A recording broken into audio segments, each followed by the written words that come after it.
From our earliest school day recollections as children, and in every classroom of the civilized world, we have read and have been told about a mysterious place on the continent of northern Africa, in a corner of the Egyptian desert, known to us as the place of the pyramids. We were taught that these colossal monuments, protruding high above the Giza Plateau, were built some 5,000 years ago, utilizing the muscle power of thousands of slaves, by the pharaohs as final burial places before their journeys to the hereafter, where they would take their rightful places among the gods. Yet, curious as it may seem, not one pharaoh's remains have ever been found in any pyramid. Could all we have learned been a colossal mistake?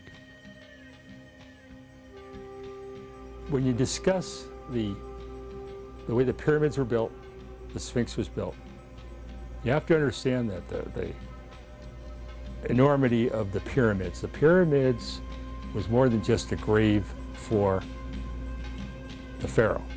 The pharaoh was a god. He was the embodiment of the...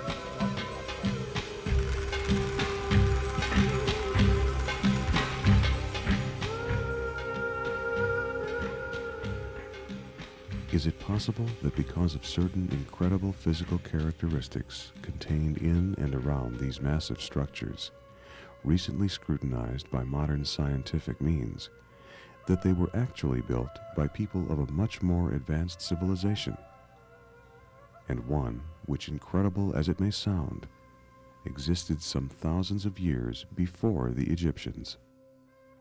The evidence is hidden within and around these enormous carved stones, and it is overwhelming.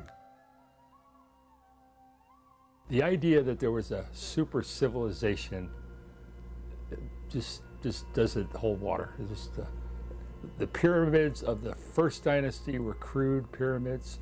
Pyramids of the 18th dynasty were more intricate.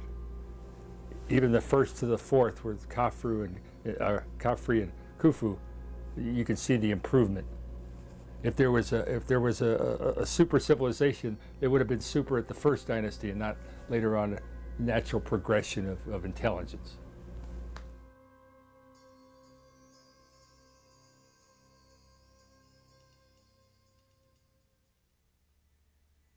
The head of a man, the body of a lion. It stands majestically facing due east with overpowering impact.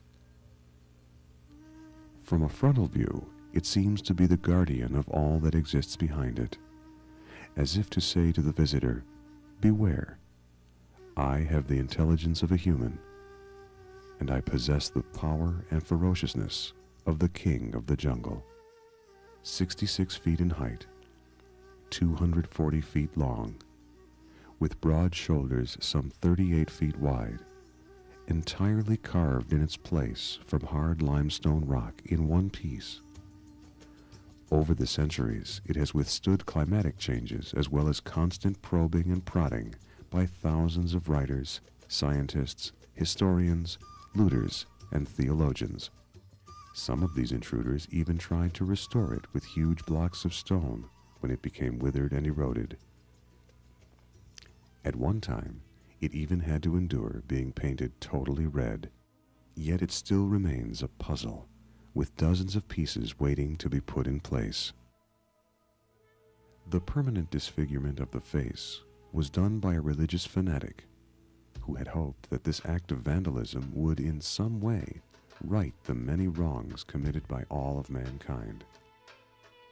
The Sphinx, translated by many to mean Father of Terror, is also referred to by the Arabs as Abul Hol, has often been neglected and abandoned so that sand driven by the wind would fill in the huge dugout canal surrounding its entire body. Sometimes these sand drifts would reach up to its neck, allowing anyone to easily walk up to its face. Yet he sits quietly with a regal attitude, his powerful feline body supporting his face and pharaoh-like headdress, challenging all to find out why he exists.